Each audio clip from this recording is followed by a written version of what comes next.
A millionaire took his mistress home right after his wife's funeral. The next day, when the lawyer read the will, he collapsed at what she had done with the fortune. The funeral home in Fairfield, Connecticut, was packed with mourners paying their last respects to Eliza Sterling as rain pattered against the stained glass windows. Soft sobs echoed through the chapel. Eliza's coffin was surrounded by white roses, her favorite flowers which she used to grow in her garden behind the Sterling mansion. But upstairs in the funeral home's private room, John Sterling, the 70-year-old real estate mogul, wasn't grieving. Instead, he was texting on his phone, a slight smile playing on his lips. Betty Wilson, the Sterling's housekeeper of 40 years, watched in disbelief as he checked his watch for the third time in 10 minutes. "Mr. Sterling," Betty whispered, her voice trembling. "People are waiting to start the service." John barely looked up. "5 more minutes. We're waiting for someone." That someone turned out to be Amber Bennett, a striking 45-year-old marketing executive. She walked into the funeral wearing a tight black dress and, to everyone's shock, Eliza's signature pearl necklace, the one she had worn every day for the past 45 years. The pearls weren't just jewelry. They were a symbol of Eliza and John's love story, given to her the day they bought their first real estate office. Now they gleamed around another woman's neck, just days after Eliza's death. "Isn't the service beautiful?" Amber whispered to John, loud enough for nearby mourners to hear. "Though the flowers are a bit old-fashioned. We should hire a modern decorator for the mansion." Betty's hands clenched into fists as she watched John nod in agreement. Her mind flashed back to just last week, when Eliza was still alive, tending to those same white roses despite her weakness from chemotherapy. The whispers started immediately. "Is that her pearl necklace? He brought his mistress to the funeral. How dare they?"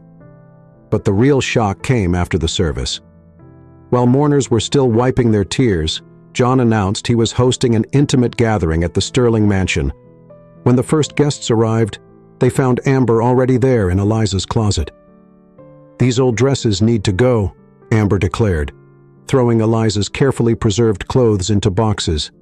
"This mansion needs a younger woman's touch." Betty stood frozen in the doorway, watching as Amber pulled out Eliza's photo albums. "We don't need these anymore," Amber said, dropping them into a trash bag. "The past is the past." That's when Betty saw it. Eliza's prized silver frame holding her wedding photo, cracked and discarded among the trash. As she rescued it, a sealed envelope fell from behind the frame. On it, in Eliza's elegant handwriting, were the words, "To be opened upon my death, to my true love." Betty quickly hid the letter in her apron pocket, her hands trembling. She watched as Amber not only paraded around in Eliza's pearls, but also slipped Eliza's wedding ring onto her finger, a ring that shouldn't have been available, as Eliza had been buried with it. "John, darling," Amber called out, "I found Eliza's wedding ring in her jewelry box. You must have switched it before the burial. How thoughtful of you to save it for me." John beamed at his mistress. "Everything that was Eliza's is yours now, my dear. Tomorrow we'll meet with the lawyers to read the will, and then we can start our new life together." What John didn't know was that in Betty's pocket, Eliza's letter contained much more than just words, and tomorrow at the reading of the will, John Sterling's world would crumble in ways he never imagined. As the day drew to a close, Betty watched Amber measuring the master bedroom windows for new curtains. "These heavy drapes are so depressing," Amber complained. "This whole place needs a complete makeover." Thunder cracked outside, and for a moment, Betty could have sworn she saw Eliza's reflection in the bedroom mirror, her face bearing that knowing smile she always had when she was 3 steps ahead of everyone else. Eliza might have been gone, but Betty knew one thing for certain. Tomorrow would change everything. The seeds of revenge had been planted long ago, and they were about to bloom in ways that would shake the foundations of the Sterling Empire in Fairfield, Connecticut, 1975. Eliza Peterson walked into the tiny real estate office carrying a brown envelope. She found John Sterling sitting at his desk, head in his hands. Eviction notices and past due bills covered his desk. "I can't pay you this week's salary," John said without looking up. The banks are foreclosing on the office. It's over. Eliza sat down across from him. Actually, I have something that might help. She opened the envelope and pulled out a check. My grandmother left me an inheritance. It's not much, but it's enough to save the office and start fresh. John's eyes widened. Eliza, I can't take your money. It's not a gift. It's an investment. I've watched you work, John. You're a brilliant salesman, but you need someone to handle the books. She smiled. Someone like me. John grabbed her hands. If you do this, I promise we'll be partners in everything. I'll never let you down. That promise lasted exactly 45 years, 2 months, and 3 days. In the months before her death, Eliza sat in her home office, staring at old photographs. She picked up one from their wedding day, John placing his grandmother's pearls around her neck. With these pearls, I promise to love you forever, he had said. A knock interrupted her thoughts. Mrs. Sterling, Professor Thompson is here. Jennifer Thompson walked in carrying a laptop. At 62, she commanded attention with her confident stride. Eliza quickly hid the photos. Thank you for meeting privately, Eliza said. Did you bring the documents I asked for? Jennifer nodded, pulling out a stack of papers. Everything about digital entrepreneurship for seniors. But Eliza, there's something you should know. She hesitated. About John and me. Eliza held up her hand. I know, Jennifer. You were engaged to John in college. He left you for me. Jennifer's jaw dropped. You knew? I found his old letters to you last month, the same day I found his emails to Amber. Eliza's voice remained steady. That's why I chose you for this project. You understand what he's capable of. Jennifer sat down. All these years, I thought you were the reason he left me. But now he's doing the same thing to me that he did to you. Only this time, Eliza opened her laptop, revealing spreadsheets of property transactions and offshore accounts. This time, he's going to learn that karma takes compound interest. Eliza clicked through documents showing millions in questionable transactions. John thinks he built this empire, but I'm the one who kept the books. Every shortcut, every dirty deal, every bit of creative accounting. I documented it all. Jennifer leaned forward. What are you planning? A foundation. Not just any foundation. A revolution. We'll teach senior women to build online businesses. Eliza pulled out more documents. But first, I need to move some assets before John notices. He'll fight the will, Jennifer warned. Eliza smiled. Let him try. I've spent 45 years learning how John thinks. I know exactly what he'll do. She picked up a photo of John and Amber at a hotel, just like I knew about them long before he thought I did. The famous Eliza Sterling, always 3 steps ahead, Jennifer said. But why show me all this? Eliza's eyes filled with tears. Because I need someone who understands both business and betrayal. The foundation needs to succeed. These women need to succeed. Jennifer took Eliza's hand. We won't let you down. As Jennifer left, Eliza opened her safe and removed a USB drive. On it was every transaction, every lie, every betrayal John had committed over 4 decades. Next to it lay a stack of property deeds, all recently transferred to Eliza's private trust. John, she whispered, touching her pearls, you taught me everything about real estate, but you forgot the first rule. She looked at the empire she had quietly taken control of. Location isn't everything. Timing is.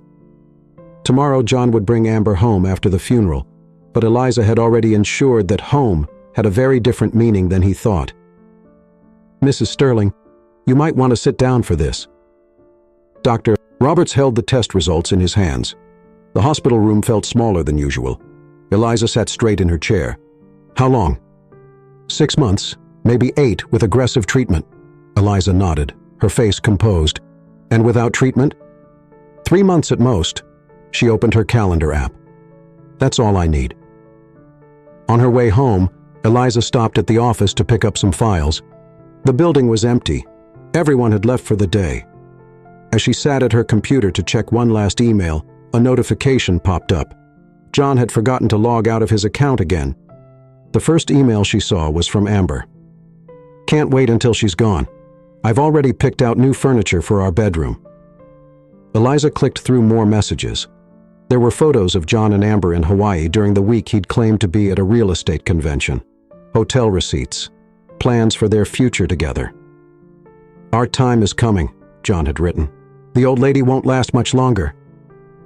Eliza's hands didn't shake as she forwarded everything to her private email. Then she noticed a video attachment. She pressed play. John's face filled the screen.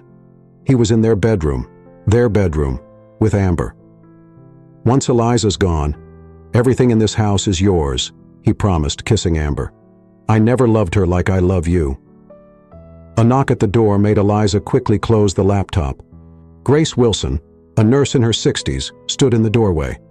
"Mrs. Sterling, your husband's been looking for you. He's worried about your doctor's appointment." "Appointment?" Eliza smiled. "Of course he is." She gathered her things, then paused. "Grace, could you help me with something?" Over the next week, Eliza met with Grace regularly, supposedly for preliminary treatment consultations. But their real conversations had nothing to do with cancer. "You're sure about this?" Grace asked, looking at the old photo Eliza had handed her. "Positive. John doesn't know, does he? About the baby?" Grace's face paled. "How did you—" "I found the letters, Grace, from 1982. John got you pregnant during our first year of marriage, then paid you to disappear." Grace sank into a chair. "I never cashed his check. I raised Tommy on my own." "The same Tommy who donated his kidney to John 15 years ago." Eliza reached for Grace's hand. "Does John know his kidney came from his own son?" "No," Grace wiped a tear. "Tommy doesn't know either. He thinks he donated to a stranger." Eliza nodded. "I need your help, Grace. Not just as a nurse, as someone else John betrayed." As Eliza outlined her plan, Grace's eyes widened. "It's brilliant. But why tell me all this?" "Because in 6 months John will need someone to explain exactly why he lost everything." Eliza handed Grace a sealed envelope. "And you'll be there to tell him." That evening, Eliza attended her first entrepreneurship class. Jennifer was teaching senior women how to start online businesses. As Eliza watched these women learn about websites and social media, her plan crystallized. At home, John was waiting. "Where were you?" "I was worried sick." "At therapy," Eliza lied. "Doctor's orders." John hugged her. "Whatever you need, darling. I'm here for you." Eliza hugged him back, feeling the weight of the USB drive in her pocket. "I know you are, dear. Right until the end." That night, Eliza wrote in her diary, "John thinks he's waiting for me to die, but I'm not his victim. I'm his karma. And karma comes with compound interest." She looked at the photo of Grace's son, John's unknown kidney donor, and smiled. Some secrets were worth dying with. Others were worth saving for exactly the right moment. Tomorrow she would start selling properties. Next week she would transfer funds, and in 6 months, she would teach John that his greatest mistake wasn't betraying her. It was underestimating her. The chemotherapy ward at Fairfield Memorial buzzed with quiet conversation. Eliza sat in her usual chair, watching as 2 other women worked on craft projects during their treatments. Eleanor Martinez, 70, was showing everyone pictures of her grandchildren while sharing homemade cookies. Patricia Wong, 66, knitted caps for other cancer patients, her needles clicking softly. "Eliza, you must try these cookies," Eleanor insisted. "My secret recipe, been in the family for generations." "They're amazing," Eliza said, genuinely impressed. "You could sell these." Eleanor sighed. "My grandson keeps saying I should start a business, but at my age, who'd buy from an old lady?" Patricia looked up from her knitting. "Same reason I don't sell my caps. No one takes us seriously anymore." Eliza was about to respond when commotion erupted in the hallway. "I don't care who you are. You can't just change patient appointments." It was Grace confronting a young woman. "Do you know who my mother is? Who my future father is?"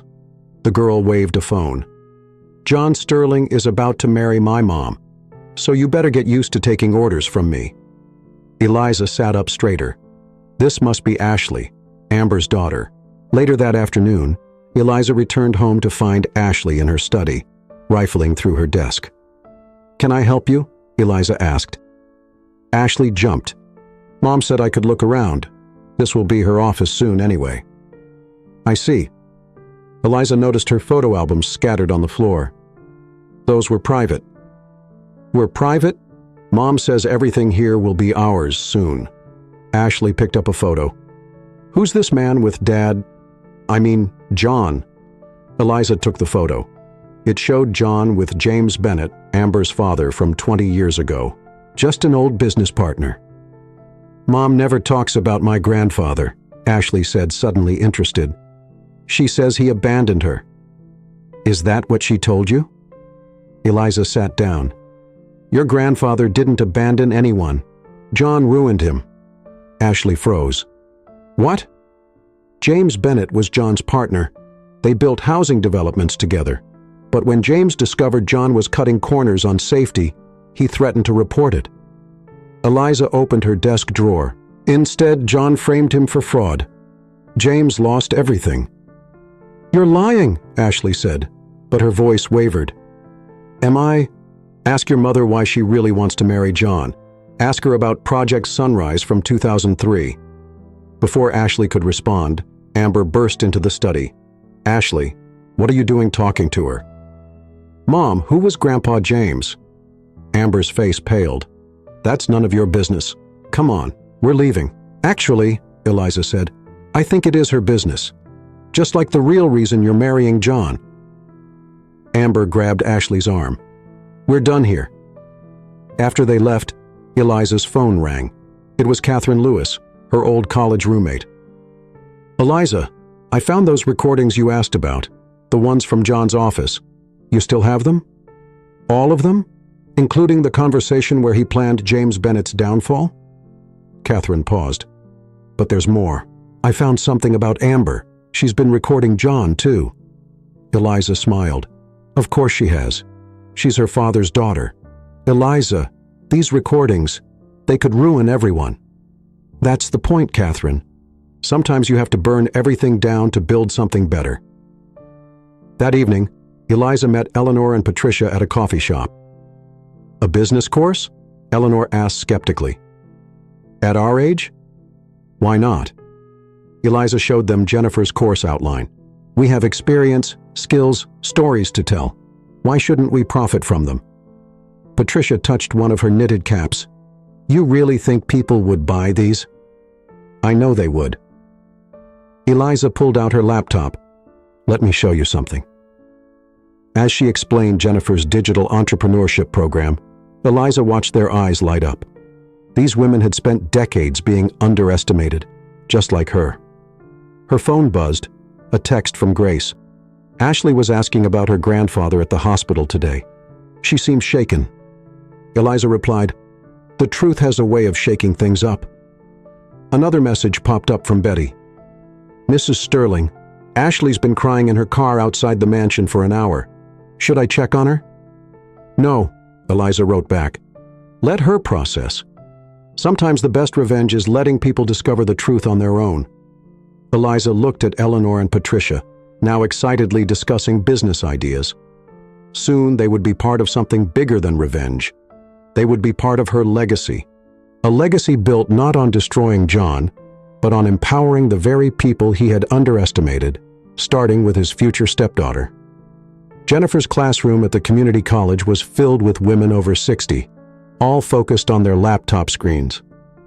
Eliza sat in the back, watching Eleanor learn to set up her cookie business website. "Remember, ladies," Jennifer said, "your age is your advantage. People trust experience." Eliza's phone buzzed, a message from her lawyer. 3 more properties transferred successfully. John hasn't noticed. "Mrs. Sterling?" Linda, John's secretary of 30 years, appeared at the classroom door. "Mr. Sterling is looking for you. He's furious about the Westbrook Plaza sale." Eliza checked her watch. Right on schedule. Back at Sterling Real Estate, John was pacing his office. "Who authorized the sale of Westbrook Plaza? That property was worth millions." "You did, dear." Eliza handed him a document. "See your signature." John stared at the paper. I never signed this. You signed it last month, remember? During that dinner when Amber wore that red dress you bought her. John's face paled. How did you know about the dress?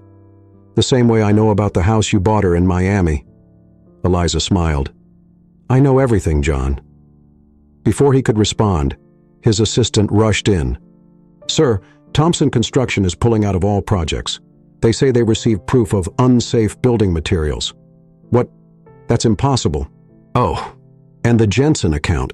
They're leaving too. The assistant handed him a stack of resignation letters. Also, half the sales team quit this morning. John collapsed in his chair. This can't be happening. It's happening, Eliza said quietly. Just like you planned James Bennett's downfall to happen. You don't know anything about Bennett. Eliza played a recording on her phone, John's voice from 20 years ago planning to frame James Bennett. Where did you get that? The same place I got everything else. You really should change your email password, dear. At that moment, Amber burst in. John, we have a problem. Ashley's asking questions about my father. Not now, Amber. Yes, now. She found old newspapers about Dad's trial. She knows what you did to him.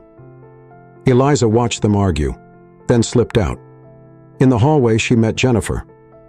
How many women signed up? Eliza asked. 30 so far. Eleanor's cookies already have pre-orders. Patricia's caps are trending on social media. Perfect. And the other thing? Jennifer pulled out old letters. Found them in my attic. Every promise John made before he left me for you. We'll need those later. For when he tries to challenge the will, Eliza said. That afternoon, Eliza visited her lawyer. Is everything ready? Properties transferred? Documents filed? Evidence secured? He looked concerned. But Eliza, this goes beyond revenge. You're dismantling his entire empire. Not dismantling, transforming. How many properties did we donate to the Women's Business Initiative? 5 office buildings and 3 retail spaces. John will explode when he finds out. He'll do more than explode. He'll try to stop it. Eliza handed him a USB drive. That's why we have this.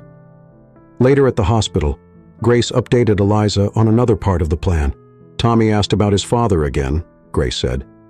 He's starting to suspect. Does he know he saved John's life? No, but he's a doctor now. He has access to transplant records. Eliza nodded. Perfect timing. Her phone buzzed again. A message from Ashley. Is it true? Did John really destroy my grandfather? Eliza replied. Ask your mother about Project Sunrise. Ask her why she really came back to Fairfield. That evening, Eliza ended one final class at Jennifer's program. The women were sharing their business plans. Eleanor had orders from 3 restaurants. Patricia's caps were featured in a local fashion blog. Even Betty was starting a home organizing service. You've given us our power back, Eleanor said. No, Eliza replied. I just showed you where it was all along. On her way home, Eliza got a final message from her lawyer. All transfers complete. No way to trace them. John's name isn't on anything anymore. Eliza touched her pearls, the ones Amber would soon wear, and smiled. Everything was in place. Tomorrow she would start her final round of treatment. In 3 months, she would be gone. But her revenge, that would live forever. And John, he was about to learn that the empire he built on lies would crumble on truth, starting with his own son's sacrifice. The law office of Davidson and Partners fell silent as Eliza's will was about to be read. John sat confidently, holding Amber's hand. Betty stood in the corner, still wearing her housekeeper's uniform. Grace positioned herself by the door, clipboard in hand. Before we begin, Mr. Davidson said, Mrs. Sterling left specific instructions for this video to be played first. John frowned. Video? The screen lit up with Eliza's face. She was wearing her pearls, the same ones now around Amber's neck. Hello, John.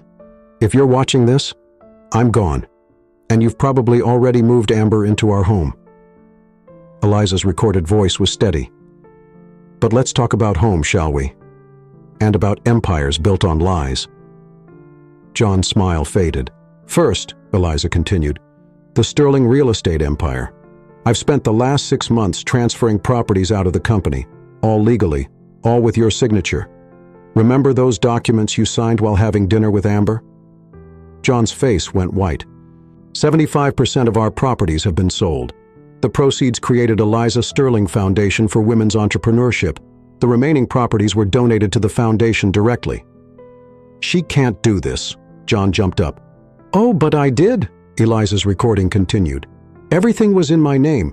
You made sure of that to avoid taxes, remember?" Amber grabbed John's arm. "What is she talking about?"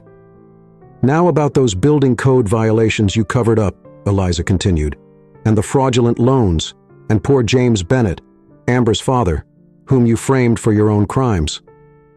Amber released John's hand. "All evidence has been secured with multiple law firms. If you challenge this will, everything goes to the authorities." Mr. Shiu. Davidson paused the video. "Shall I continue?" John slumped in his chair. "What does she want?" "The foundation gets everything, Mr. Davidson said, except for 25% of the company, which you can keep under one condition. You must teach business classes at the foundation 30 hours per week for the next year. Never. Then you get nothing, and the evidence goes public." The video resumed. Eliza was smiling now. "One more thing, John. Remember your kidney transplant? Would you like to know who your donor was?" Grace stepped forward. "That would be my son. Your son." John's jaw dropped. "What?" "The baby you paid me to take care of in 1982, Grace said. "He grew up to be a doctor. He saved your life, and you never knew." Amber stood up. "You had a son? Another secret?" She ripped the pearls from her neck. "What else don't I know?" "Ask him about Project Sunrise," Eliza's voice suggested. "Ask him what really happened to your father." Ashley burst into the room. "I know what happened. I found the proof in Eliza's study. Everything John did to destroy Grandpa." "Ashley, wait!" Amber called after her daughter, who ran out crying. Mr. Davidson cleared his throat. "There's more. Mrs. Sterling left specific instructions about inheritance timing. Any future spouse of Mr. Sterling must wait 15 years before accessing any assets." Amber grabbed her purse. 15 years? I'm not waiting 15 years. She headed for the door. "This isn't what we planned." "Amber, please," John begged. "One last thing," Eliza's recording said. "Betty, could you give my pearls to Grace? She'll need them for her new position as foundation director." John watched helplessly as Grace put on Eliza's pearls. "Oh, and John," Eliza's final words hung in the air. "Remember when you said you never loved me like you loved Amber? You were right. I loved you enough to build an empire. You loved me so little, you couldn't even wait until my funeral to replace me." The video ended. John sat alone, surrounded by the ruins of his empire. "The foundation's first classes start next week," Grace announced. "Don't be late, John. Your students will be waiting." As everyone left, Betty placed an envelope on the table. "Mrs. Sterling wanted you to have this last message privately." John opened it with trembling hands. Inside was a single photo, him and Eliza on their first day in business, young and in love. On the back, Eliza had written, "The biggest mistake in real estate isn't location, John. It's thinking you own something that was never really yours." John looked up to find himself alone in the conference room, surrounded by papers detailing everything he had lost, everything he had thrown away for nothing. 3 weeks after the will reading, John sat alone in his office, staring at his phone. Amber hadn't returned his calls. The email from Miami told him everything. She was dating Tom Reynolds, his biggest competitor. "Your first class starts in 20 minutes, Grace announced from the doorway. She wore Eliza's pearls with quiet confidence. "The foundation won't run itself. I'm not teaching anyone anything. Then the evidence goes to the FBI." Grace placed a folder on his desk. "Your choice." The classroom was full of women over 60. Eleanor sat in front, her cookie business website already open on her laptop. Patricia arranged her knitting samples on the desk. "Welcome to Business Marketing 101, John muttered. "Speak up," called a voice from the back. "Some of us lost our hearing laughing at men like you." The class laughed. John recognized the speaker, Dorothy Chen, a woman he'd evicted last year from one of his properties. His phone buzzed, a message from his lawyer. FBI asking questions about Project Sunrise. Someone sent them documents. Another message popped up from an unknown number. Dad, we need to talk. Tommy. John's hands shook. He looked up to find Grace watching him. He figured it out on his own, she said. Checked the transplant records at the hospital. Does he know everything? About you paying me to disappear? Yes. Grace stepped closer. About how you threatened to destroy my nursing career if I ever told anyone? He knows that too. The classroom door opened.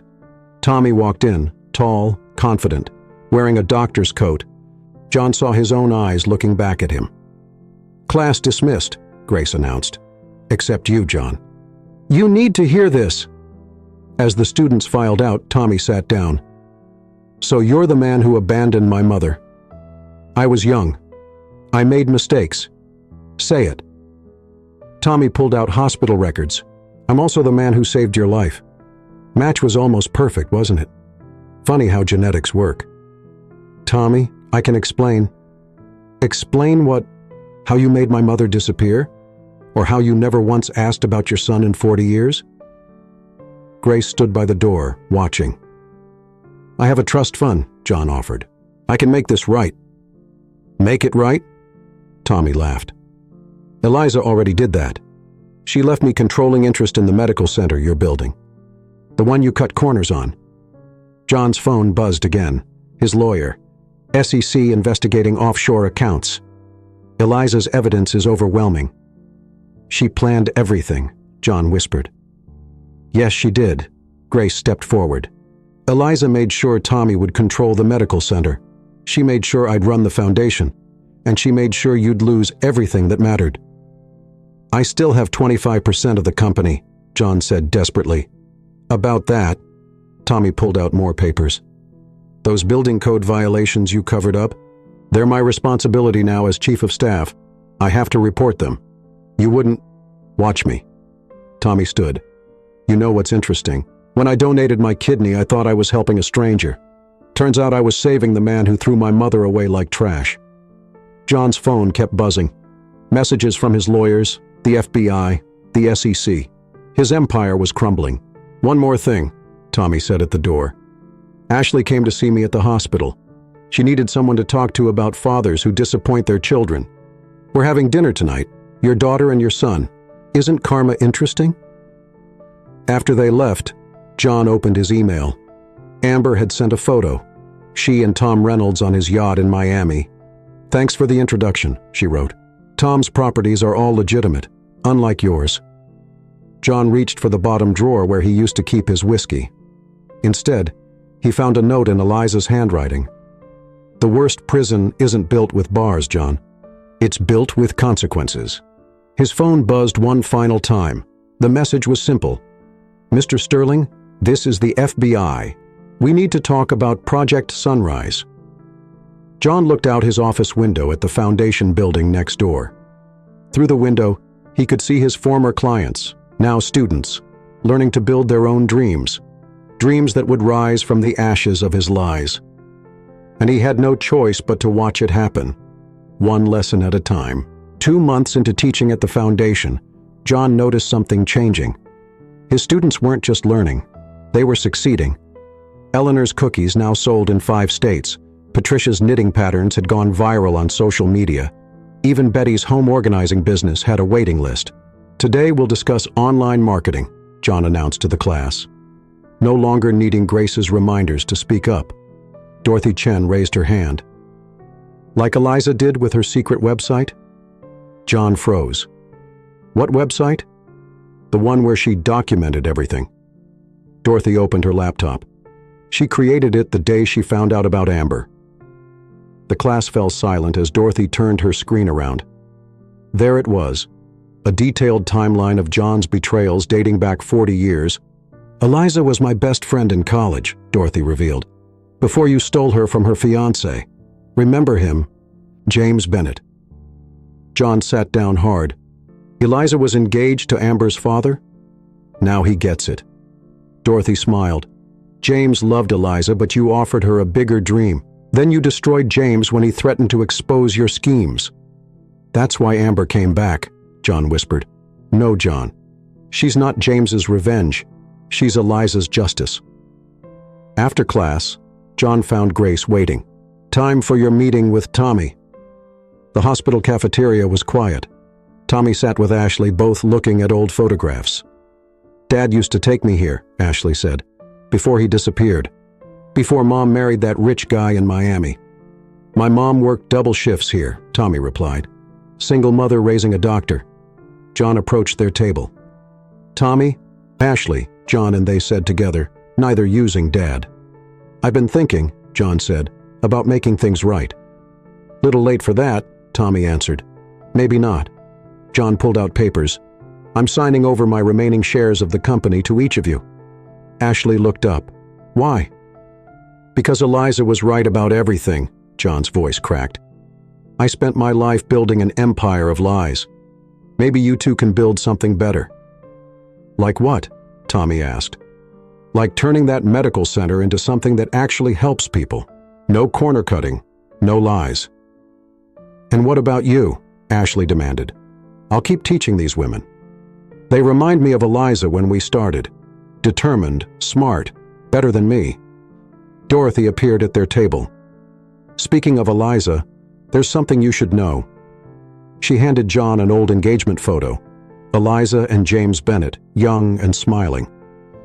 The day you met Eliza, Dorothy said, she was buying her wedding dress. James had saved for years to start their real estate company. Then you offered her a partnership instead. I didn't know, John whispered. You never asked, just like you never asked about Tommy, or why Amber really came back, or why Eliza kept every receipt, every document, every proof of your lies for 40 years. But why show me this now? Dorothy smiled Eliza's knowing smile. Because tomorrow's lesson is about karma, and you're the case study. That evening, John worked late at the foundation. A new student approached his desk, an elderly woman he didn't recognize. Can I help you? Actually, I'm here to help you. She sat down. I'm James Bennett's mother. Eliza asked me to give you this after she died. She handed him a letter. Inside, he found the original partnership agreement he'd signed with Eliza, dated 1975. On it, Eliza had written, "The greatest revenge isn't destroying someone's dreams, John. It's showing them how it feels to watch others build their dreams on the ruins of yours." John looked up, but James's mother was gone. Through the window, he could see his students, women he once would have dismissed, building their own empires, not with lies like he had, but with the truth Eliza had taught them. And for the first time, John Sterling felt truly poor. The foundation's success exceeded even Eliza's plans. 6 months after its opening, Eleanor's Cookie Company landed a contract with a national grocery chain. Patricia's knitting patterns earned her a segment on a morning show. The waiting list for classes grew to over 300 women. John watched it all from his small office, formerly the mansion's gardener shed. "Your 9 hours here," Grace announced. Amber walked in, noticeably less confident than before. Her designer clothes were gone, replaced by simple business wear. "John, we need to talk." "About what? Tom Reynolds throwing you out after he lost everything in Miami?" Amber sat down. "I deserve that. But I'm not here for money." "Then why?" "Because Eliza knew this would happen." She pulled out an envelope. "She left this with her lawyer, said to give it to me when I had nothing left." John leaned forward. "What does it say?" "It's a job offer, teaching marketing at the foundation." Amber's hands trembled. She knew I'd fail in Miami, knew I'd come back. "And you want the job?" "I want to make things right, with Ashley, with my father's memory." Before John could respond, Ashley and Tommy appeared at the door. "Mom?" Ashley hadn't spoken to Amber in months. "Hi, sweetie." "I was just trying to manipulate someone else?" Ashley crossed her arms. "No, I'm here about Eliza's letter." Tommy stepped forward. "The one about teaching marketing?" Amber looked surprised. "You knew?" "Eliza left letters for everyone," Grace said from the doorway. each one exactly timed for when we'd need them most. John opened his desk drawer, pulling out his own collection of Eliza's letters. Each had arrived exactly when he was at his lowest. "Did you read today's?" Grace asked. John shook his head, opening the envelope marked, "When Amber returns." Eliza's words were clear. "True power isn't in destroying people, John. It's in giving them a chance to rebuild themselves, just like I'm giving you." The door opened again. Jennifer Thompson walked in. "Your new marketing team is ready." They followed her to the classroom. Inside, 20 women waited, all former victims of John's business schemes. "Meet your new students," Jennifer said to Amber. Each one lost something to Sterling Real Estate. Now they're here to learn how to build something new. Amber faced the women. "I'm not who you think." "We know exactly who you are," one woman interrupted. "Eliza told us about your father, about your plan for revenge, about everything." "Then why would you want me to teach you?" "Because Eliza believed in second chances," Jennifer replied, "even for those who don't deserve them." John watched as Amber began to cry. Real tears this time, not the manipulative ones he'd seen so often before. Ashley moved closer to her mother. "Dad's teaching here too. Maybe we could all learn something." Tommy placed a hand on John's shoulder. "Eliza's last letter to me said something important. Forgiveness isn't about forgetting the past. It's about creating a better future." Grace touched her pearls, Eliza's pearls. "The Foundation's 1-year anniversary is next week. Eliza left special instructions for that day too." "What instructions?" John asked. "You'll see," Grace smiled. She saved her biggest surprise for last. As the class began, John watched Amber attempt to connect with her students. She was failing, but she was trying, just like he had. His phone buzzed, a message from James Bennett's mother. "Eliza's final video will play at the anniversary ceremony. Are you ready for her last lesson?" John looked around the room at his son, his almost daughter, his former mistress, all the lives he'd broken, and all the people trying to rebuild. "No," he typed back, "but I don't think I'm supposed to be." The old woman's reply was instant. "Eliza said you'd say that. She also said that's how she knew her plan would work." John touched his own letter from Eliza, still unopened. Sometimes the greatest revenge isn't in the punishment, it's in the redemption. And Eliza Sterling had planned both. On the morning before the Foundation's anniversary, Grace found John staring at Eliza's pearls in their display case. "Do you know the real story behind these pearls?" Grace asked. "I gave them to her when we bought our first office." "No, John. That's your story, not hers." Grace unlocked the display case and removed the necklace. Under the pearl's clasp, she revealed a tiny USB drive. Eliza never wore these pearls just for show. They were her insurance policy. Every conversation, every deal, every lie, all recorded here. John sank into a chair. All this time. But that's not the biggest secret. Grace pressed the largest pearl. It clicked open, revealing a microchip. "This contains everything about Project Sunrise, your offshore accounts, the real reason James Bennett went to prison." "Why show me this now?" "Because Eliza's final video plays tomorrow. You deserve to know what's coming." The door opened. Jennifer walked in with a stack of old letters. "Found these in my attic," she said. "Every promise you made before leaving me for Eliza. She asked me to keep them until today." John took the letters. "I was different then." "Were you?" Jennifer placed Eliza's diary on the desk. Read page 43. John opened the diary. "Today, John proposed. He doesn't know I heard him promise the same things to Jennifer last month, but I accepted anyway. Someone needs to stop him from hurting more women, even if it takes 40 years. She married me knowing I was lying?" "She married you to protect others from you," Jennifer corrected. "Everything, the foundation, the classes, the evidence, she planned it all on our first date." Betty entered carrying a photo album. "Mrs. Sterling wanted you to see these today." The album contained photos of every person John had wronged. James Bennett, Jennifer, Grace, all the families he'd evicted, all the partners he'd betrayed. Eliza kept track of everyone, Betty explained.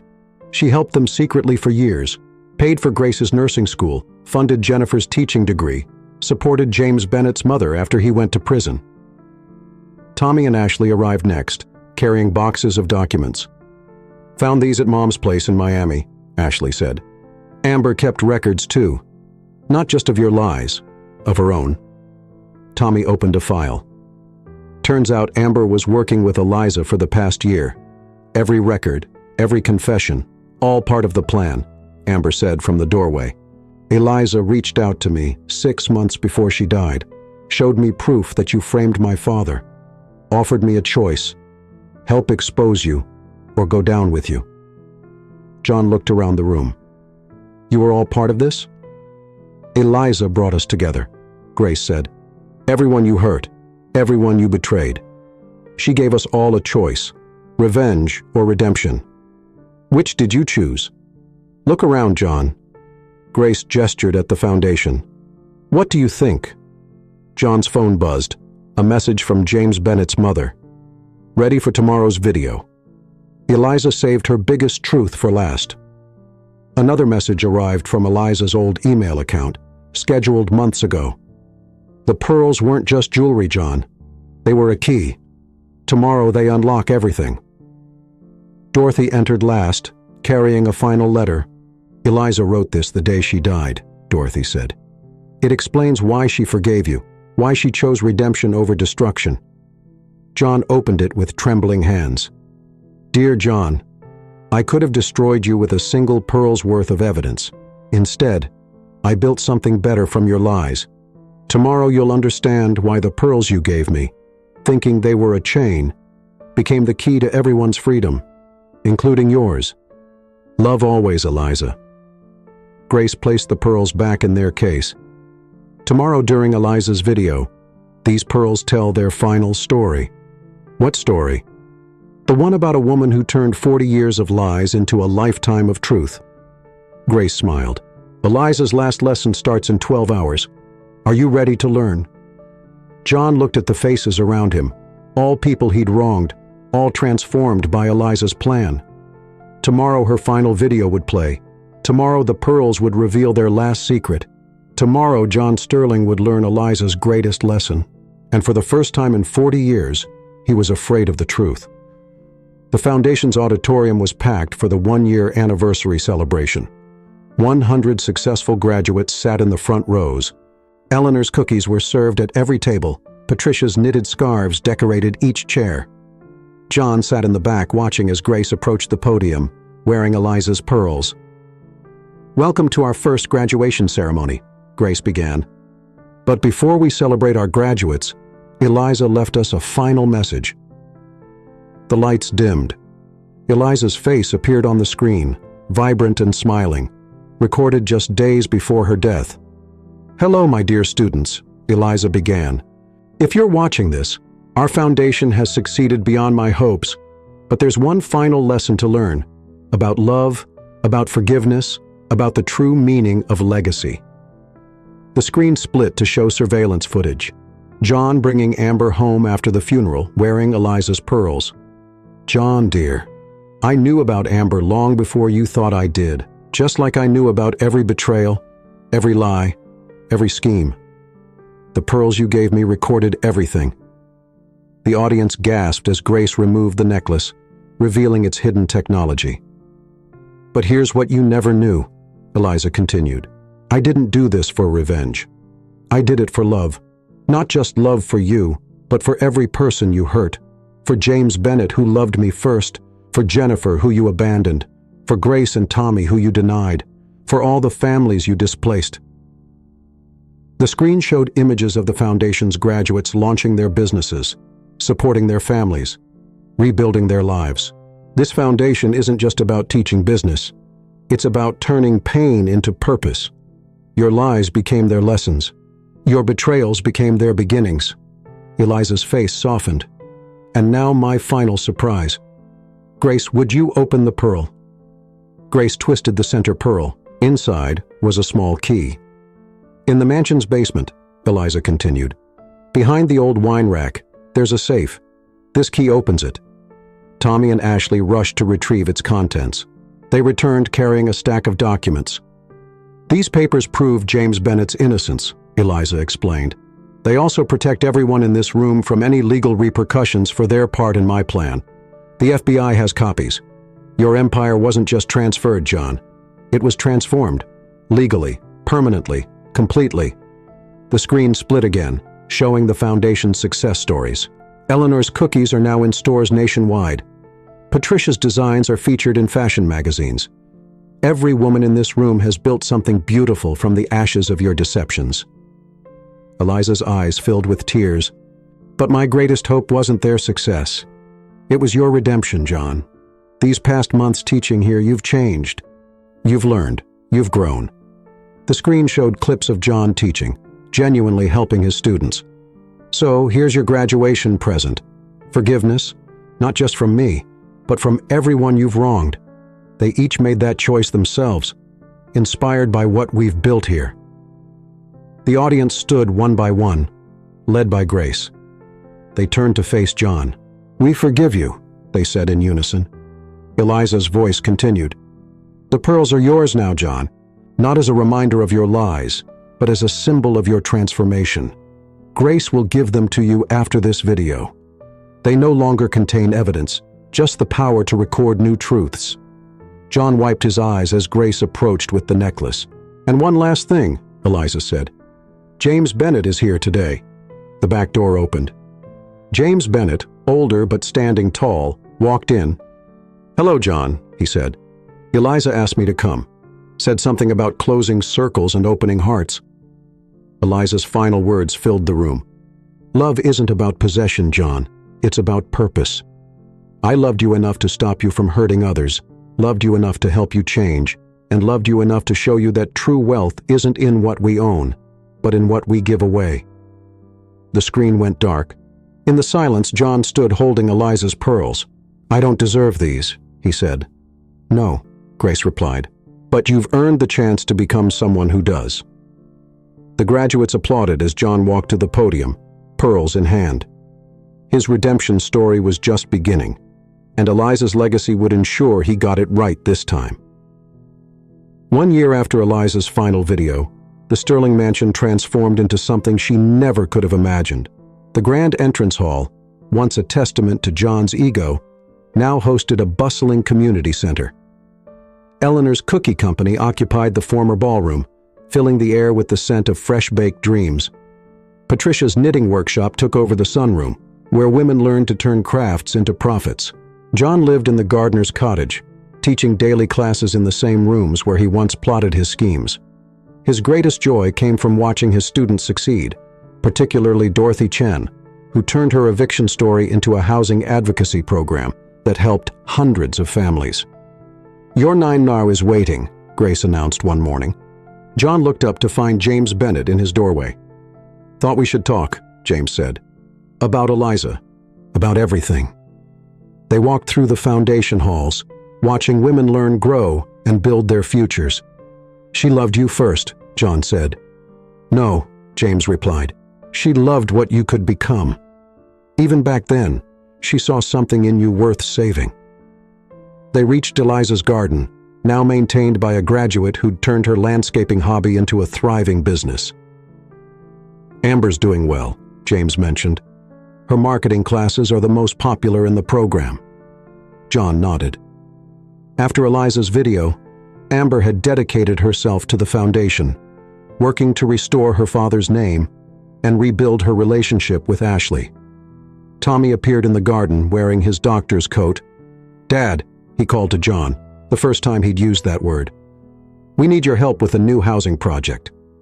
The project was John's idea, affordable homes for seniors starting their own businesses. They'd broken ground last month on land that used to house one of his most notorious development schemes.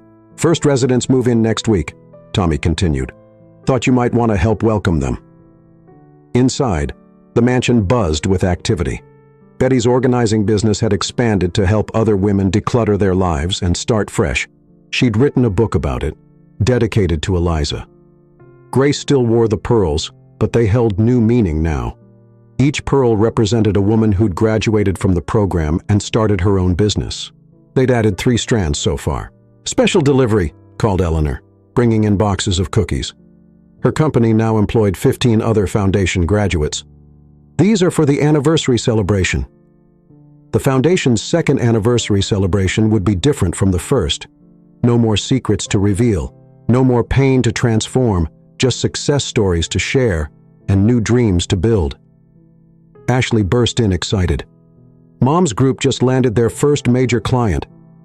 Amber had started a support group for daughters of difficult fathers, turning her own journey into healing for others. The group now partnered with Tommy's medical center, providing counseling and career guidance. "Eliza would have loved this," John said, watching the activity around him. "She does love it," Grace corrected. "Everything here breathes her vision." The mail arrived, including a letter addressed to John in Eliza's handwriting, the last one she'd arranged to be delivered. "Dear John," it read, "by now you've learned that true wealth isn't in buildings or bank accounts. It's in the lives we touch and the changes we inspire. You lost an empire of lies, but gained a legacy of truth. That's the real American dream, not just success, but significance. Keep teaching, keep growing, keep proving that it's never too late to become the person you were meant to be. All my love, Eliza." That evening during the anniversary celebration, John stood at the podium wearing Eliza's pearls, now a symbol not of his shame, but of his transformation. "1 year ago," he began, "we watched Eliza's final video. We thought it was the end of her story.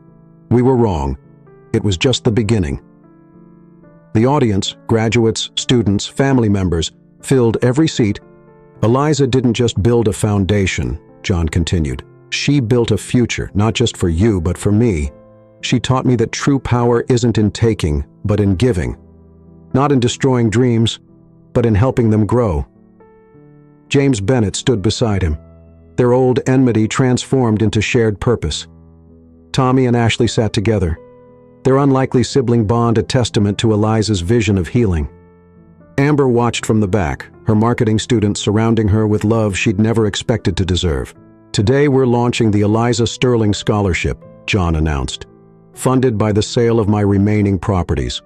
Every year it will help 50 women over 60 start their own businesses."